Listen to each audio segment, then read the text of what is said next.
Hi friends, this is your pal Scott Garibay, and today we're going to talk about Dungeons and Dragons and why Dungeons and Dragons remains, after 50 years, king of the mountain, right? You know, number one on the hill, and they do not get knocked down. All right, so I live near a city called Media, and there's this pizza shop there, right? And I don't get out there. Media is it's actually a really fascinating town.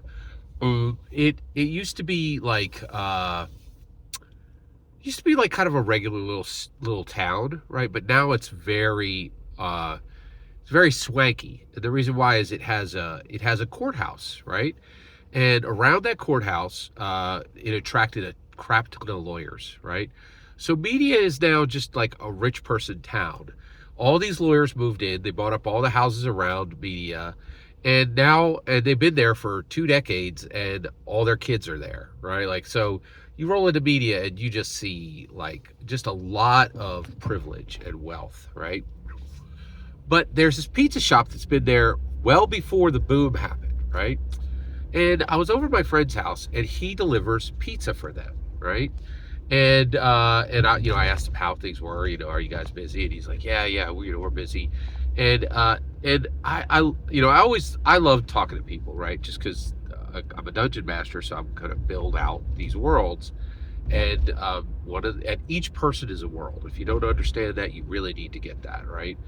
And so one of the things I learned is, like, this pizza shop, he told me, like, they have a standing order every week for 40 pizzas, and he delivers this thing every week, and he had to learn how to deliver these pizzas, right? He has an SUV that he delivers in. It's got over 400,000 miles on it. It's really wild. And so he delivers these pizzas, right, for this place, and he's got to deliver 40 pizzas in one run every week, right? And so he had to learn how to pack these pizzas into his truck, right? And he said, at the first couple times he tried it, they had to be careful because the steam would just steam up, right? He'd have to pull over, or, if once he realized the steam was going to steam the windows. And he had to figure out how to do this, like what windows to leave down, how much of a flow, he had to learn how to do this. And I was just fascinated by this, right? Well, I'm over at my friend's house, and I'm just asking him how his pizza delivery job is going. And he's like, hey, and his friend's like, and I was like, yeah, that place is great. I've always enjoyed their pizzas. And then another friend was like, oh no, their pizza sucks. It's greasy, right? And I was like, and then I didn't want to counter what my friend was saying, because I was like, it's been a little while since I had their pizza. And the reason why is, Media is one of these towns now where you can't just roll in and park. You gotta pay for parking, right? So it's hard to get in and out of Media, so I don't go there very often. But one of the reasons why I go there is Pokemon Community Day. They have all these spinners there, and they have a lot of, it's great for Pokemon Go. So I go to Pokemon Go Community Days, and it is Media Pokemon Go Community Day is absolutely a thing. It's a powerful thing. Like, literally hundreds of people will be out for Pokemon Go sometimes. It's really wild on a community day, because it's a really strong place for that. So I went, right? On the same day I'd had this conversation, and I was like, oh, hey, I could just go over and I can get a slice of pizza there, right? Before I left. So I did, and I went over, and I ordered. So first of all, I called him, because, like, I can't eat a whole pizza myself, right? So, and I'm by myself at this point. It's the end of the Pokemon Go Community Day. And so I called them up and I said, hey, do you guys have slices? And they're like, yeah, sure. Come on over. We got slices, right? So I go over and I order a cup of coffee and a slice, right? Slice of pepperoni pizza, right? So they bring out this slice of pepperoni pizza. It's hot. It's ready, right? And sure enough, it's very greasy. It's got a big old pool of grease right around on the middle. And I was like, wait a second. Was he right? Does this pizza suck? So, I put on some Parmesan cheese, some red pepper flakes, some salt, some pepper. That's how I like my pizza. And man, I housed that pizza slice. It was so good, right? And it was good. It was just hot, fresh, and ready, right? And I looked around and I looked up, and I had come in, and they had seating, right? And they were seating people, right? And so, this was like a Saturday. It's getting close to dinner time. I'm sitting there enjoying the like last remnants of my slice, right? Oh, they had a hot sauce on the table that I was able to sample for the crust, right? That's really good. Guy was wrong. He was 100% wrong. Yes, the pizza was greasy, and the coffee was old, right? It was rocket fuel, man. Like it had been on the burner too long. I loved it. I had a great meal and a great experience, right? And they were turning people away. People came in and they're like, hey, we'd like, to eat here tonight. They're like, I'm sorry, man, it's a 45-minute wait. They were turning people away, right? The pizza was greasy. The coffee had been on the burner too long. The place was packed, right? What does this mean? What does this mean? What does this mean, right? People are sick of artisanal bullcrap. They want real stuff.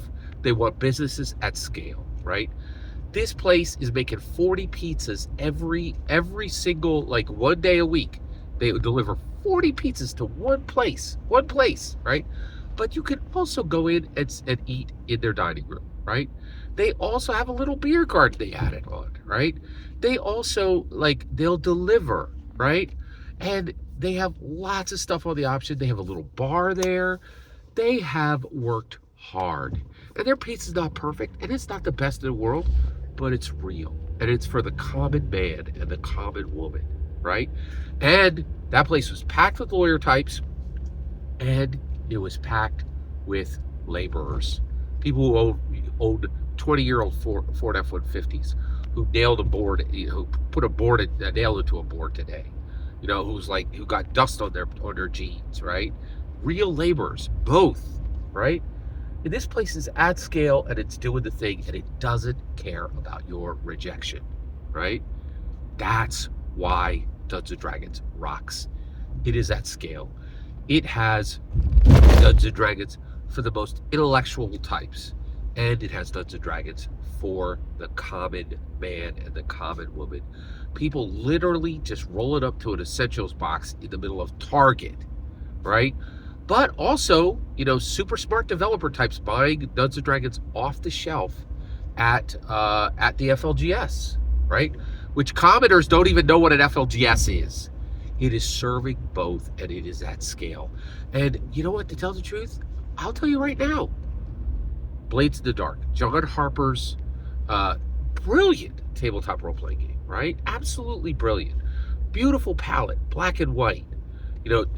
Unbelievably, svelte, elegant tabletop role-playing game design. But it's getting crushed by Dungeons & Dragons, right? Shadow Dark, built by brilliant Kelsey Dion, but it's getting crushed by Dungeons & Dragons. Crushed by Dungeons & Dragons. John Harper's, Blades in the Dark gets crushed by Dungeons & Dragons. Kelsey Dion's Shadow Dark gets crushed by it. People are sick of artisanal bullcrap. They're like, I want the real, right? I want the greasy pizza. I want the coffee that's been on the burner too long. I want to walk outside. When I walked outside this place, one of the chefs was in the back just having a smoke before he got in there and made 80 more pies, right? A real place with real people, real labor, real food, right? And it's great, and it's beautiful, and it's awesome, and it beats the living daylights virtually out of these artisanal places with better pizza, but they can't handle a 40 pie, order every week on the same day, right? That don't deliver, or that aren't going to have coffee or you can't order a slice, right? Rather than a whole pie, right? And I'll tell you right, I don't think, they served me a slice, right? It was really good, and I don't know if there was somebody to take the rest of that pizza, but they took the hit on it, right? This place rocks, and they continue to rock because it's for realsies. And people are getting sick of artisanal bull crap that put their nose up at the real winners, right? I love John Harper's material, but it's not Dungeons & Dragons, and frankly, it's never going to be. Dungeons & Dragons wins for real because it is real. It's a for realsy winner, right? Put down real work. Every single word you just heard in this video is my humble opinion. Absolutely nothing more, absolutely nothing less. The important part is when I get to hear your humble opinion, when you get in the comments and send your traffic. Please consider like subscribing and have a fetch millennium.